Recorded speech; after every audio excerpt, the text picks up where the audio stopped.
윤석열 대통령 탄핵 심판 선고가 하루 앞으로 다가오면서 정치권의 긴장감도 높아지고 있습니다. 국민의힘은 기각 아니면 각하를, 민주당은 인용 결정을 기대하면서 여론전에 총력을 기울이고 있습니다. 관련 내용 서정욱 장현주 변호사와 자세히 짚어봅니다. 안녕하십니까? 어서 오십시오. 안녕하세요.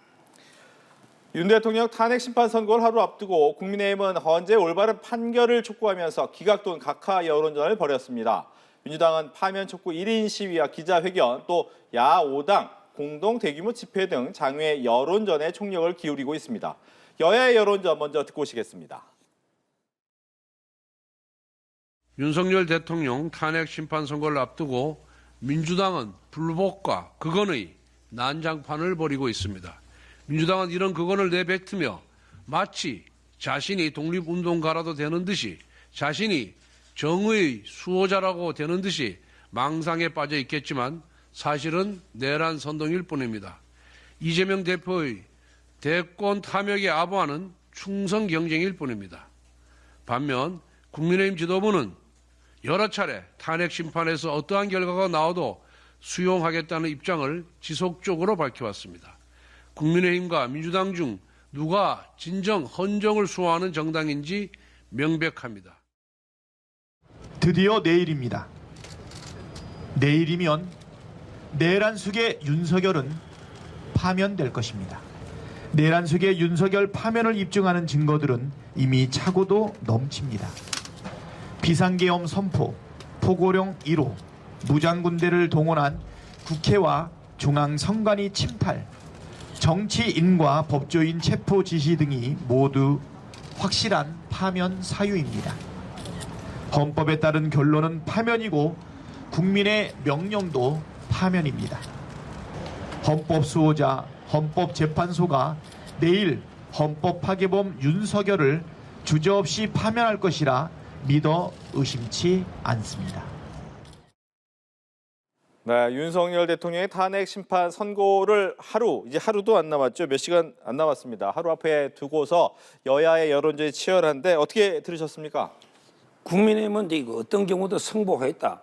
국민의힘은 그랬잖아요. 그런데 민주당은 왜 윤석열 대통령만 승복해라. 이게 말이 됩니까? 제 말은 이런 식으로 불복을 부추기면 안 된다. 이렇게 먼저 보고요. 한마디로 그 원칙과 상식이 있는 재판관이라면요. 이게 인용 절대 못 써요. 판례가 세 개가 대법원 판례 확고하게 있거든요. 하나는 그 전두환 대통령 빼고 계엄은 고유한 통치행위니까 사법심사가 안 된다. 이게 확고한 첫째 판례. 두 번째, 포고령에 일체 정치활동을 금한다 있죠. 이것도 대부분 판례가 있어요. 그 포고령이라는 거는 상징적인 계엄 요건으로 그런 데서 국회가 마비되는 게 아니다. 따라서 그 위법이 아니다. 이것도 확고한 판례입니다. 그리고 마지막으로 내란이라는 거는 사실상 상당 기간을 권능을 마비시키게 되는데 국회는 1분 1초도 마비된 적이 없어요. 들어갈수록 그대로 2시간 반 만에 결의했잖아요. 따라서 대법원의 판례 3개에 의하면 재판관이 도저히 탄핵 인용 의견은 쓰지 못할 거다. 저는 이렇게 봅니다. 알겠습니다. 글쎄요, 일단 여야가 또 여론전을 벌이고 있다 뭐 이런 평가가 나오고 있는데요. 아무래도 이제 내일이면 이제 내일 11시면 대통령에 대한 탄핵 선고가 나오는 것이고 사실 하루도 남지 않은 상황입니다. 어쩌면 우리나라 국가의 운명을 바꿀 수도 있는 그런 중요한 결정이기 때문에 저는 여야가 서로의 각자의 어떤 정치적인 메시지 그리고 국민들을 향한 메시지를 내는 부분에 대해서는 뭐 어쩔 수 없는 측면도 있다고는 생각이 듭니다. 특히 민주당 입장에서는 사실상 12.3 비상계엄으로 인해서 헌정 질서가 파괴될 뻔했던 그런 위기에 있었는데 다시 한번 이 헌정 질서를 수호하고 복구시켜야 되는 그런 책임이 우리 모두에게 있는 것이고 특히 그 책임 자체가 헌법재판소의 재판관들이 선고를 통해서 확인해 줄 필요가 있다라는 입장인 것이고요. 사실 내일 선고가 나면 결과가 어떻든지 간에 저는 정치권에서는 굉장히 큰 숙제가 남아 있다고 보입니다. 결국 굉장히 많이 분열되어 있는 국민들의 정서와 그리고 국민들 간의 사실 대립관계나 이런 갈등이 굉장히 극한으로 치닫고 있는 상황인데 이런 부분들을 정치권이 나서서 어떻게 다시 통합으로 이끌어갈 수 있을지 사실 내일 선고 이유가 더 중요해지는 것 아닌가라는 생각도 듭니다. 예, 말씀하신 것처럼 이제 통합이 중요하다. 그렇기 때문에 이제 승복의 메시지 얘기가 나오는 건데 국민의힘 입장에서는 계속해서 내고 있는데 왜 민주당에서 내지 않느냐라고 이야기를 하고 있고 민주당에서는 윤석열 대통령 측의 메시지 먼저 내는 것이 우선이다라는 부분이란 말이에요. 이 부분에 대한 얘기 해볼까요? 아마 근데 윤 대통령이 직접 이야기는 안 했지만 석동현 변호사가요. 네. 성복 이야기를 이렇게 한 걸로 저는 알고 있고 지금 그러고 이제 정당은 좀 전에 이야기했고요. 네. 특히 더 심각한 거는요. 윤 대통령은 이제 치과하면서 침묵을 지키고 있잖아요. 네. 그런데 이재명 대표는요. 계속 유혈 사태가 난다. 이런 식으로 이게 완전히 이거는 선동도 이게 피를 보겠다는 유혈 사태라는 게 또 이게 오늘도 제주도에 뭐라 했냐면요. 계엄 때 5천에서 10,000명을 학살할 계획이 있었다. 이 무슨 이게 망언 중에 이런 망발이 있습니까? 아니 비무장 200여 명이 간 거 유리창 2개 깬 거는 인정하지만 근데 5천에서 10,000명을 학살한다? 그 학살 명령을 이렇게 따를 군인 누가 있습니까? 이거는 이게 우리 군을 완전히 모욕하는 겁니다. 10,000명을 죽이려면 이게 그 명령을 따를 군이 어딨냐고요. 정말 이게 우리 군 장병들한테 이게 사과해야 되고요. 우리 국민이 바보가 아니잖아요. 누가 이게 어떻게 똑바로 우리가 받지 않습니까? 5천명, 10,000명을 죽일 병력이 무장한 상태로 이렇게 갔습니까? 저는 이런 식의 어떤 유혈 사태라든지 또는 이게 10,000명 학살이라든지 이런 선동은 아니 된다. 대통령은 이게 최소한 조용히 있잖아요. 저는 이게 조용히라도 있으라 이렇게 촉구합니다. 예. 글쎄요, 저는 국민의힘에서 윤석열 대통령에게 직접 승보 메시지를 내라라고 이야기하지 않으면서 이재명 대표에게만 사실상 불복하는 거냐 이렇게 이야기하는 거 좀 이해할 수가 없습니다. 이재명 대표도 앞서서 한 언론사 인터뷰에서 승복해야 된다라는 취지로 이미 이야기를 한 바가 있거든요. 그럼에도 사실상 이재명 대표에게 다시 한번 또 승보 메시지를 내라라는 취지의 이야기를 한 것 같은데 국민의힘으로서는 사실 1차적으로 윤석열 대통령에게 직접 승보 메시지를 내야 된다 라는 얘기를 먼저 해야 된다고 생각합니다. 그것이 집권 여당으로서의 책임 있는 자세라고 생각이 들고요. 이 탄핵 심판 선고 자체는 사실 1차적으로 봤을 때 대통령이 피청구인이기 때문에 당사자입니다. 당연히 이 사건의 당사자가 승복하겠다라는 메시지가 나오는 것이 우선이다라고 봐야 될 것 같고 사실 민주당 입장에서도 이재명 대표도 앞서 승복 메시지를 낸 바가 있는데 헌법재판소의 그 판결 자체가 불복할 수 있는 절차도 없다는 거 다 알고 계시듯이 그렇다면 뭘 어떻게 불복하겠다는 것인지 이런 논리도 말이 되지 않는 것 같고요. 지금에 와서는 사실 앞서도 말씀드렸지만 내일 선고 이후에 결과가 어떠든지 간에 진영 여부를 떠나서 이제는 국민들을 어떻게 통합시키고 앞으로 나아갈 수 있을지 이런 부분에 대한 고민도 반드시 함께 해야 된다고 생각이 듭니다. 예. 이러다 보니까 이제 앞서 잠깐 이야기가 나왔지만 이제 멘트를 이야기를 어느 정도 수준에서 해야 되느냐라는 거예요. 아까 이야기해 주셨던 부분이 그거예요. 이재명 대표가 오늘 제주에서 열린 77주년 4.3 희생자 추념식에서 12.3 친위 군사 쿠데타 계획에 5천에서 10,000명의 국민을 학살하는 계획이 들어 있었다라고 얘기한 것이 과연 적절했느냐라는 부분에 대한 좀 얘기는 해봐야 될 것 같긴 해요.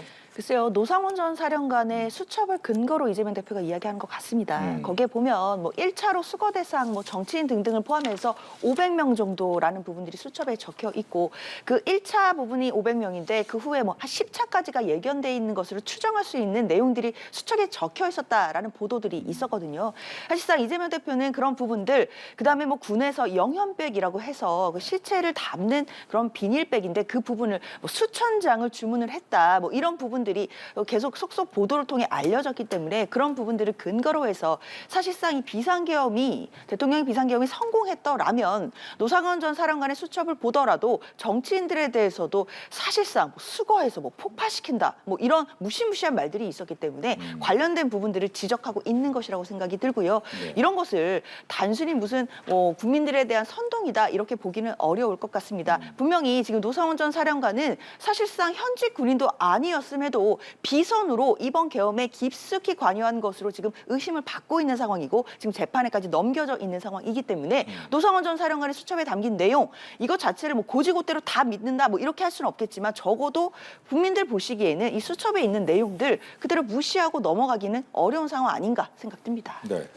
근데 노상원 사령관 수첩 가지고 엄청나게 괴담을 많이 퍼뜨린데 그러면 이게 왜 헌재 재판이나 그다음에 국회에서 진상 조사할 때요. 네. 왜 노상원 사령관 안 부르죠? 오히려 여성 무당만 부르고요. 제 말에 노상원 사령관이 마이크를 주면 엄청나게 폭탄 발언이 나오니까 막 겁이 나서 민주당이 못 부른 것 같아요. 자꾸 계단만 퍼뜨리면 불러라니까. 근데 정인을 왜 안 부르죠? 국회 소추인단은 이해가 안 되고 또 국회에서도 무당만 부르고 안 불렀잖아요. 예를 들어 제 수첩에 아니 종북 좌파들 하는 게 한 10만 명 수거해야 돼. 제 수첩에 적혀 있으면 이게 대통령이 한 겁니까? 민간인 수첩에 뭐라고 적을 수 있지? 이게 대통령하고 무슨 관계 있냐 말이에요. 저는 말도 안 되는 이야기고요. 그다음에 영연백은 이거는 사과 민주당이 해야 되는 거 아닙니까? 추미애 장관이 했다가 합참에서 오래전부터 계획에 따라 전시를 대비해서 매년 몇천 개씩 구입하는 걸로 단계별로 예정된 거 아닙니까? 따라서 이거는 명백하게 가짜뉴스인데 뭐 이게 시체를 운반하는 영연백이 3,000개 주문하니까 3,000명이다. 이런 괴담을 퍼뜨리니까 국민들이 민주당을 비판하는 겁니다. 예. 근데 이제 또 역으로 이 질문 드릴게요. 앞서서 이재명 대표 입장에서의 질문을 드렸으니까 윤석열 대통령 측에서는 이제 석동현 변호사를 통해서 승복의 메시지를 냈지만 본인의 육성으로 나오지 않았기 때문에 이 부분도 한번 해볼 만하진 않는가? 그런데 저도 변호사인데요. 한 30년 변호사하면서 의뢰인들마다 당신에게 법정에 승부 들어갈 때 네. 아유, 승부하겠습니다. 이 말을 꼭 해라고 한 적이 한 번도 없어요. 아니 가만히 있으면 승부하는 거지 불복 방법이 뭐가 있는데요. 가만히 그러면 재판 받을 때마다 나 승부합니다. 승부합니다. 이 말을 이렇게 해야 됩니까? 저는 대통령이 침묵하고 있으면 불복이 어떻게 하느냐고요. 혼자 결론 나면 결론 나는 거잖아요. 이걸 자꾸 강제로 승부하라 마라 이 발언을 요구하는 게 저는 월거이다 이렇게 보고 있습니다. 여기에 대해서 얘기하신다면. 글쎄요. 그런데 왜 국민의힘에서는 이 사건의 직접 당사자도 아닌 이재명 대표에게 승복 메시지를 내라는 취지로 이야기를 하는지 더 이해하기가 어렵습니다. 사실 당사자는 말씀드린 것처럼 피청구인인 대통령인 것이고 대통령이 지금의 이 상황에서 탄핵 선고가 내일 어떻게 나오든지 간에 승복하겠다라는 메시지를 내주는 것이 사실상 내일 있을 선고 이후에 국민들의 분열 양상을 조금이라도 봉합할 수 있는 것 아니겠냐라는 정치적인 고려에서 대통령이 승복 메시지를 내야 된다라는 요구가 나오는 것이라고 생각이 들거든요. 그런데 국민의힘에서는 뭐 국민의힘은 승복했다. 왜 이재명 대표는 승복 안 하냐라는 취지의 어떤 프레임으로 공격을 하지만 이런 부분들은 이미 이재명 대표는 앞서 이제 승복하겠다라는 취지의 얘기를 한 적도 있고 그 국민들 보시기에도 윤석열 대통령이 직접 승복 메시지를 내는 것이 먼저 아닌가 이렇게 좀 의문 가지실 것 같습니다. 예. 이번에 이제 비상계엄을 통해서 여러 가지 이제 논란이 많았지만 그 중에 한 가지가 87헌법 체계로는 더 이상은 어려운 거 아니냐라는 얘기가 있었고요. 그동안 뭐 여야의 많은 의원들이 그리고 중진급들이 개헌에 대한 이야기를 해왔는데 최근에 다시 국민의힘에서는 개헌 카드 얘기를 꺼낸 이유는 어디 있습니까? 저도 이제 87년 체제가 이제 끝났다 봐요. 왜 그러냐면 항상 민주주의라는 거는 제도적 권력을 자제를 할 줄 알아야 돼요. 예를 들어 헌법에 국회 탄핵권 줬잖아요. 그래도 자제를 할 줄 알아야 돼요. 근데 막 30번 이런 식으로 앞으로 151석이면 다 되거든요. 근데 어느 당이든 151석이 놓을 거예요. 앞으로 뭐 국민의힘도 만약에 이재명 정권이 됐다. 151석 놓을 수 있다고요. 근데 거기에 한 30-40명을 출탄해가면요. 이재명 정부도 못 버텨요. 항상 입장 바꿔놓고 생각해야 돼요. 따라서 예산도 마찬가지예요. 원래 이게 살림살이는요. 저희 집은 이게 집사람이 살아요. 이게 행정부가 살림 사는 거예요. 국회는 낭비적 요소로 감액만 하거든요. 근데 내가 뭐 내 공약을 살림 살고 이걸 엮고 저걸 엮고 추경해서 내 걸 하겠다. 이러면 이게 안 돼요. 국회 월권이에요. 저는 이런 식으로 다수당이 자기 마음대로 해버리면요. 이거는 민주주의가 될 수가 없어요. 따라서 저는 견제와 균형상 국회를 해산할 수도 있고 또 국회의원이 잘못하면 끌어내릴 수 있는 소환도 있고 여러 가지로 권력 분산 안 하면 큰일 납니다. 따라서 개헌은 저는 반드시 필수로 해야 되고 이 모든 거는 민주당이 다수당이라는 걸 핑계로 온갖 폐악질 법률도 마음대로 만들어 예산도 마음대로 해 탄핵도 내 마음대로 해 이렇게 헌법이 부여한 모든 권한을 마음대로 누리니 이런 일이 벌어지는 거죠. 예. 글쎄요, 저는 여당이 지금 갑자기 개헌 카드를 다시 꺼내는 것 사실 내일 탄핵 선고를 앞두고 이슈를 전환하기 위한 시도가 분명히 들어있다라고 생각합니다. 물론 저도 뭐 여당의 주장처럼 87년 체제가 이제는 이미 낡은 체제이고 한계에 다다랐다라는 부분에 대해서 공감합니다. 그리고 어느 정도의 개헌도 분명히 필요하고 우리가 헌법 체계에 대해서 어떻게 바꿔야 될지에 대해 국민적인 공감대를 모아 나가야 된다라는 부분에 대해서는 저도 찬성하는 편인데요. 그런데 문제는 지금 먼저 우선순위는 내일 있을 대통령에 대한 탄핵 선고 결정입니다. 사실 내일 탄핵 선고 결정에 따라 만약에 인용이 된다라고 한다면 대통령의 위법 행위가 헌법재판소를 통해 만천하에 어떤 공개되는, 드러나게 되는 그런 상황이 될 텐데요. 그런 상황에서 여당이 어쩌면 대통령의 책임을 좀 분산하고 마치 대통령의 책임도 있지만 이 87 체제가 한계가 있었기 때문에 어쩔 수 없었다라는 취지로 이 이슈를 조금은 전환하고자 하는 의도도 들어있는 것으로 저는 보입니다. 그렇기 때문에 지금은 적어도 오늘만큼은 개헌을 얘기할 때는 아닌 것 같고요. 대통령의 이 비상계엄에 대해서 과연 헌법재판소가 위헌과 위법성을 판단할 것인지, 대통령의 책임이 얼마나 컸는지 이런 부분에 대해서 우리가 판단하고 숙고할 부분이 있다라고 생각이 들고, 선고 이후에 그 이후에 87 체제에 대한 반성이나 고려 이런 부분들은 개헌 논의까지 해서 그 이후에 해도 된다고 생각합니다. 예. 윤 대통령이 내일 출석하느냐 여부에 대한 관심이 있었는데 결국은 출석하지 않겠다. 이유는 질서 유지와 경호 문제라고 얘기를 하더라고요. 뭐 저도 이제 그 출석 안 하는 게 좋다는 의견을 제시한 게 있는데요. 네. 왜 그러냐면 이게 그 문제 플러스 아마 이게 내일 그 기각이 예상되는데 또 너무 이게 개선 장구처럼 했을 때 이거 또 탄핵 인용을 바라는 국민도 있잖아요. 그분들의 또 심정도 국론 통합도 이게 필요하고요. 또 이게 만약에 기각돼 가지고 넣으면요. 또 혹시 이게 정보가 미리 샜나? 그래서 이게 대통령이 들어왔나? 이렇게 불필요한 오해를 받을 수도 있잖아요. 따라서 여러 개 모든 걸 종합해 봤을 때는 관제에서 담담하게 기다리다가 딱 이게 기각되는 순간에 용산으로 오는 거죠. 그리고 이게 통합 메시지 내는 거예요. 옛날에 윤 대통령이 검찰총장 때도 추미애 그 징계 있잖아요. 추미애 장관. 그때 직무정지적이다가 법원의 가처분으로 화려하게 복귀했지 않습니까? 아마 내일 그런 장면이 재현될 걸로 예상이 됩니다. 예.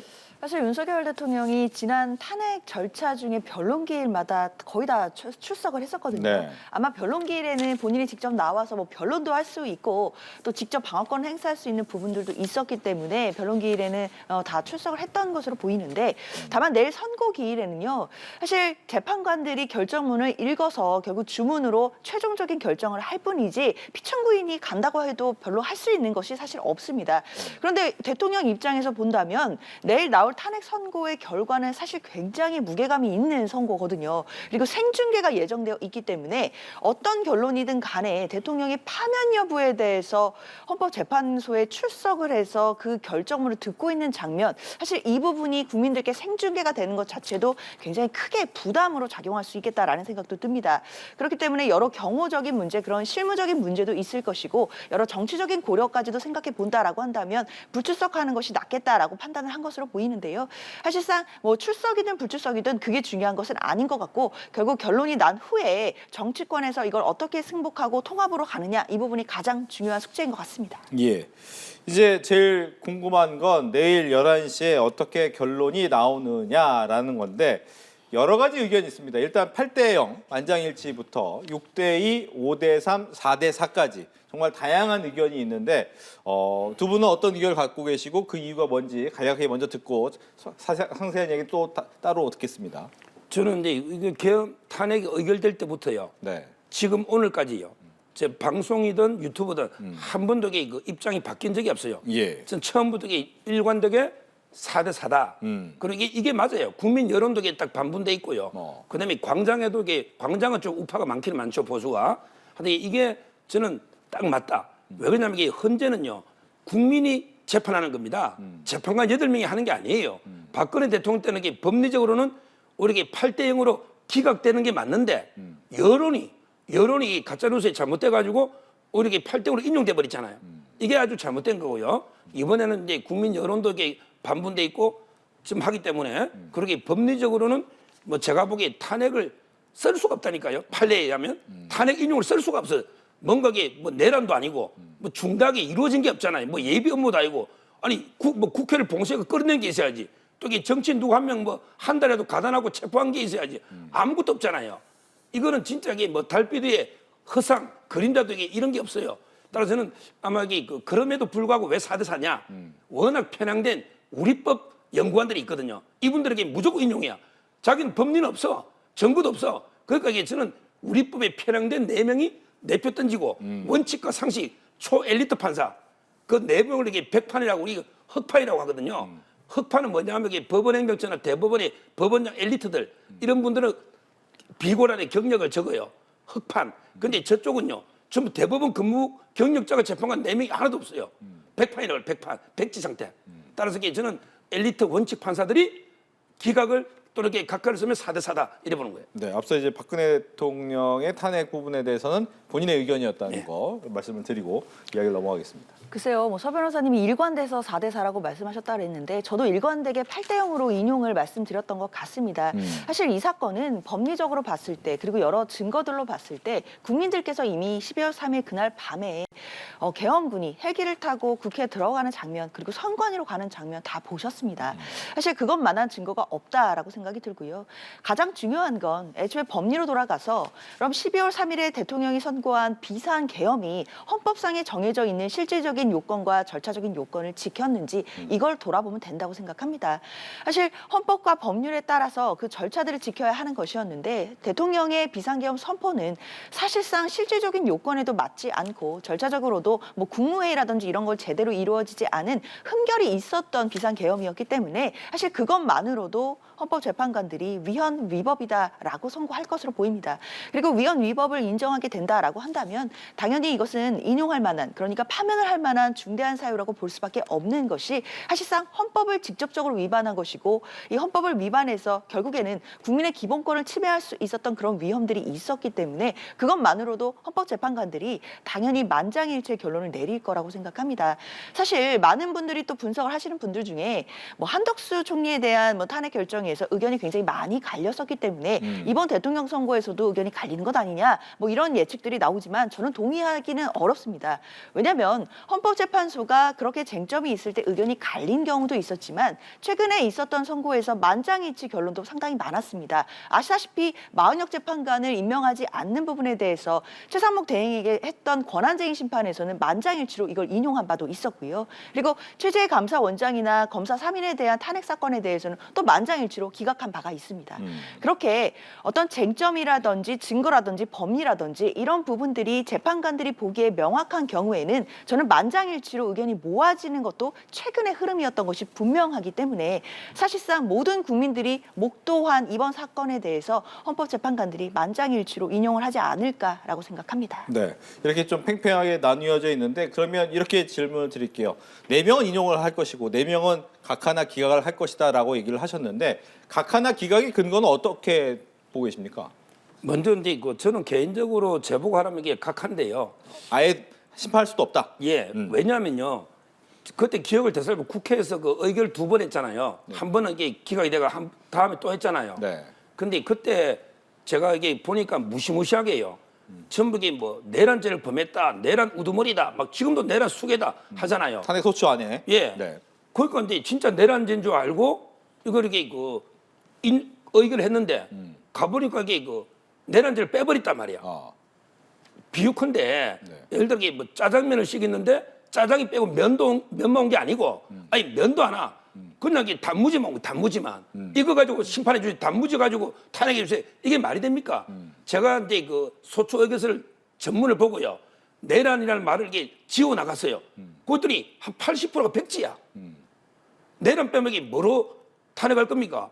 아니 국무회의를 뭐 제일 활발하게 의원 심의기한인데 5분이나 했고 11명 다 모였고 그렇잖아요. 토고령은 판례가 합의라고 돼 있고 그다음에 비상사태는 트럼프는요 취임 첫날에 비상사태로 이게 바로 계엄을 몇십 개 해버렸잖아요. 이거는 이게 대통령의 고유 판단이고 그래서 국회가 해제래가 해제했고 뭐 이게 뭐 이재명 대표도 한동훈도 누구 하나 이게 뭐 잡아가 체포해가 가다란 것도 없고요. 국회는 어디 한 명이라도 이게 끌어낸 것도 없고요. 아무것도 없잖아요. 다 이게 단무지 가지고 뭘 이게 탄핵합니까? 보통 이게 뭐 진짜 유혈 사태가 나가 몇십 명이 죽고 막 다치고 국회의원들 차에 태워가 막 가다 놓고 이게 이런 거 있잖아요. 이러면 이게 모르겠어요. 그러면 이게 그래도 탄핵이 될지 안 될지 몰라요. 왜? 이거는 이게 대통령의 고유 권한 가지고 탄핵되는 경우는 없거든요. 옛날에 우리 박정희 대통령, 이승만 대통령 매일 계엄했는데 탄핵 대상 없잖아요. 내란이라는 사람도 없어요. 그때는. 그냥 계엄 해제라고 하지. 따라서 저는 근거가 내란을 빼는 순간에 이거는 이미 대상이 달라졌다. 이걸 다른 말로 동일성이 없다. 동일성이. 이때 각하죠. 즉 그 말은 다시 국회에서 다시 탄핵 소추해서 와라 이 뜻을 갖고 와야 된다. 20% 단무지 가지고 다시 국회에서 표결하니 말이에요. 단무지 가지고. 알겠습니다. 여기에 대해서는 어떻게 들으세요? 글쎄요, 저는 이 이른바 뭐 내란죄 철회 공방은 이미 예전에 논란이 다 정리된 부분이라고 생각합니다. 사실 그러니까 사실 행위 자체는 뺀 게 없고 그 적용 법조에 관련해서 그러니까 대통령이 한 행위에 대해서는 조목조목 그대로 있되 이것이 법 위반이 어떤 법 위반이냐 이 부분을 따지는 거거든요. 헌법에 위반된 것인지 아니면 형법에 위반돼서 내란죄에 해당하는 것인지 이걸 따지는 것인데 뒷부분 그러니까 형법 위반으로 내란죄에 해당한다 이 부분은 형사재판에서 다루고 있기 때문에 거기서 판단하라라는 취지입니다. 결국 헌법재판소에서는 대통령의 비상계엄 행위가 헌법 어디에 위반인지 이런 부분들을 찾는 것이 탄핵심판 절차의 본질적인 것이기 때문에 그 부분을 남겨뒀다라고 한다면 저는 이 부분에 대해서 어떤 절차적인 흠결이 있다라고 보기는 어려울 것 같고요. 그리고 뭐 대통령의 고유 권한이다, 뭐 통치행위다 이렇게 말씀 주시지만 사실 이 통치행위다라는 그런 개념 자체는 예전에 극복된 논리라고 봐야 되겠습니다.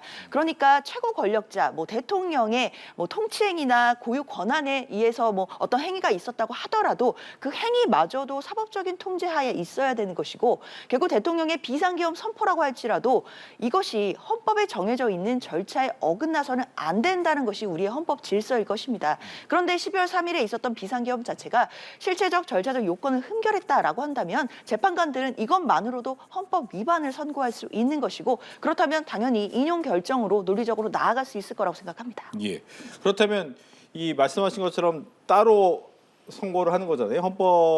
헌법재판과 형사재판에서 내란은 따로 하는데 말씀하신 것처럼 한다면 헌법재판소에서는 인용을 했는데 내란죄가 헌법에서는 아니다라고 나오게 되면 그런 고민도 하지 않을까요? 그래서 일단 탄핵 절차와 형사재판 절차는 별도이고 완전히 구별이 됩니다. 네. 뭐 헌재에서도 밝히고 있지만 탄핵 절차는 뭐 이른바 직계 절차와 유사한 것이기 때문에 헌법 위반이 있고 법률 위반이 있고 그것이 이제 직을 파면할 정도에 이르게 되면 파면이 되는 것입니다. 그것에서 그치는 것이고요. 민형사자계의 책임은 또 별도로 지게 되는 것인데요. 그것이 바로 형사재판을 지금 하고 있는 것이고 이 형사재판을 통해서 검사의 어떤 입증 책임에 따라서 증거들이 어떻게 들어오고에 따라 형사재판의 결론은 날 것이기 때문에 사실 이 재판은 전혀 별도의 재판이고 뭐 헌법재판관들이 뭐 형사재판의 결과를 지금 뭐 예단해서 어떤 결과에 영향을 미친다 이렇게 보기는 어려울 것 같습니다. 예. 근데 이거 내란이라는 거는요. 이거는 이제 그 형법상의 범죄 개념으로 이미 그 법적 판단이 가미된 개념이에요. 그냥은 계엄이라고 해야죠. 내란의 말 쓰면 안 돼요. 그냥은 계엄이고 아직 팩트는. 피의자니까. 그럼요. 내란이라는 자체가 그 형법상의 범죄 개념으로 이미 법적 가치 판단이 드러난 개념이다. 그러면 이게 형법의 내란죄와 헌법의 내란 행위가 따로 있다. 이게 황당무계한 괴담입니다. 자, 대통령이 뇌물을 받았어요. 그러면 이게 형법의 뇌물죄가 되죠. 네. 근데 헌법에 그럼 돈 받은 게 청렴의무나 뇌물행위 헌법 위반이잖아. 근데 나중에 재판해 보니까 대통령이 돈을 안 받았어. 무죄야. 그러면 이게 탄핵이 맞습니까? 대통령이 뇌물 받아가 탄핵을 했는데 형법상 뇌물죄는 무죄야. 그러면 이게 맞냐고요. 또 이게 대통령이 사람을 죽여 살인했다. 탄핵했어요. 근데 나중에 보니까 살인죄 진범이 따로 있고 대통령이 무죄야. 그러면 이게 헌법의 생명권 존중 어겼다고 헌법의 살인행위 따로 있으니까 그러면 이게 정당화 됩니까?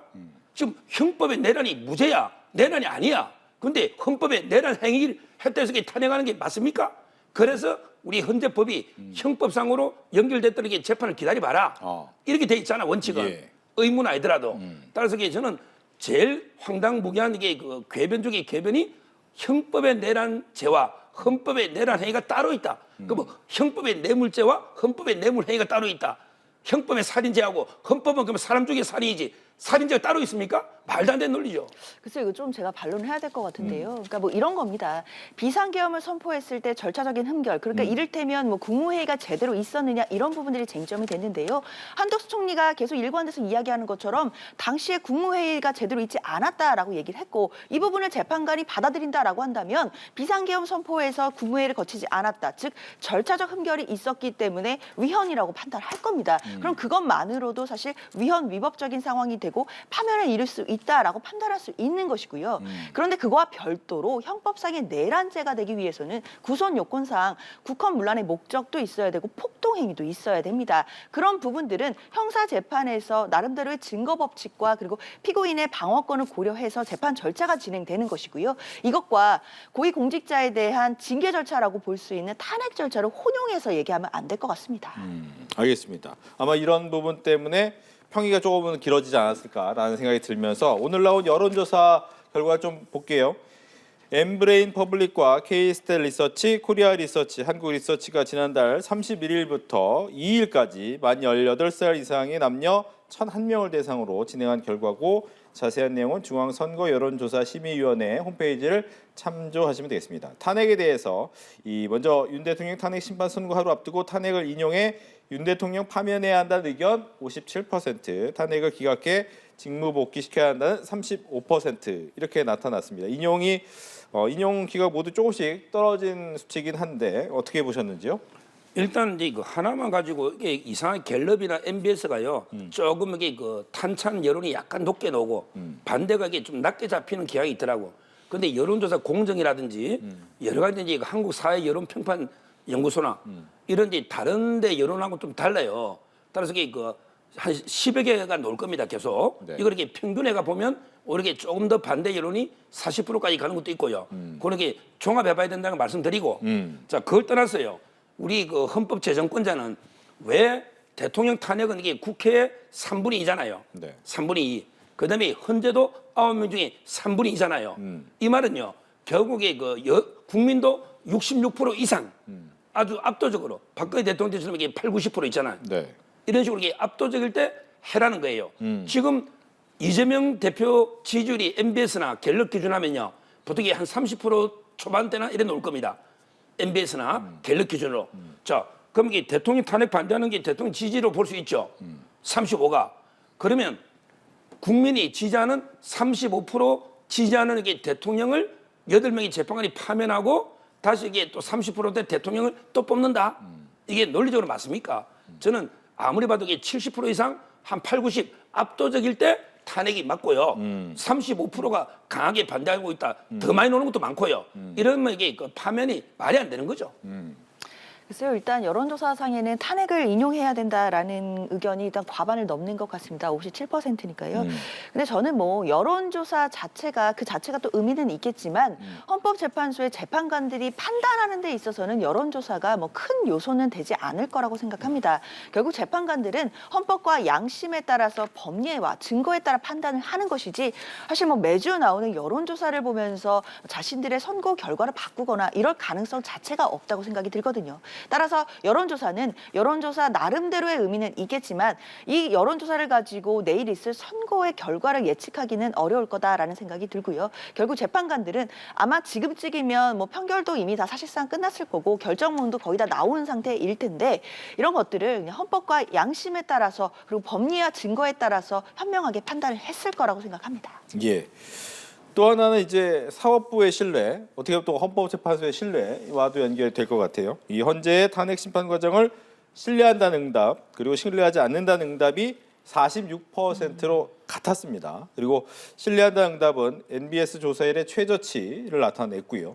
또 헌재의 탄핵 심판 결과에 대해서 내 생각과 달라도 수용하겠다라는 응답은 전주보다 6%포인트 하락해서 50%. 내 생각과 다르면 수용하지 않겠다라는 응답은 4%포인트 증가하면서 44%로 나타났습니다. 어떻게 해석하십니까? 한마디로 하면 이게 그 헌재의 자업자득이다. 자업자득으로 봐요. 제가 보기에 그 모든 재판의 과정이 합법적인 거는 하나도 없어요. 예를 들어 송달도요. 송달 안 받았는데 그냥 송달 보내니까 간주해버린 거예요. 네. 그 잘못됐죠. 그다음에 그 기일을요. 일방적으로 모든 기일을 아무 상의도 없이 기일을 마음대로 지정해버려. 이것도 이게 법에 반하거든요.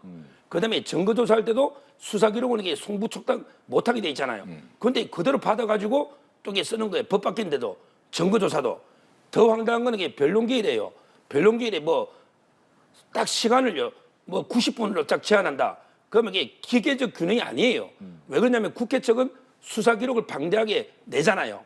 그러면 그것만 확인하면 되잖아요. 그런데 대통령 측은 이걸 반론하면 시간을 두고 이게 한 3-4배는 더 줘야 됐는데 그냥 너 40분씩 해?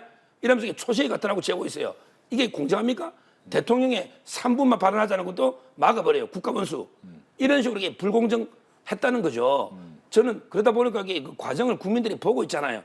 요즘 국민들이 법률 전문가가 다 된 거예요. 보니까 너무나 이게 그 황당하다. 이래서 이게 자꾸 신뢰하지 않는 게 올라가고 있잖아요. 앞으로 이게 그 헌재가 저는 깊이 한번 이번 계기로 반성을 해야 된다 봅니다. 예. 사실 저는 헌법재판소가 뭐 절차상의 흠결이 있었다 뭐 이렇게 보지는 않고요. 다만 헌법재판소가 변론을 종결하고 나서 3월 한 중순 정도면 선고가 나올 거다라는 게 대부분의 예측이었었거든요. 그런데 그 이후에 아시다시피 선고가 상당히 지연이 되면서 국민적인 피로도도 올라간 부분들도 반영된 거라고 봐야겠습니다.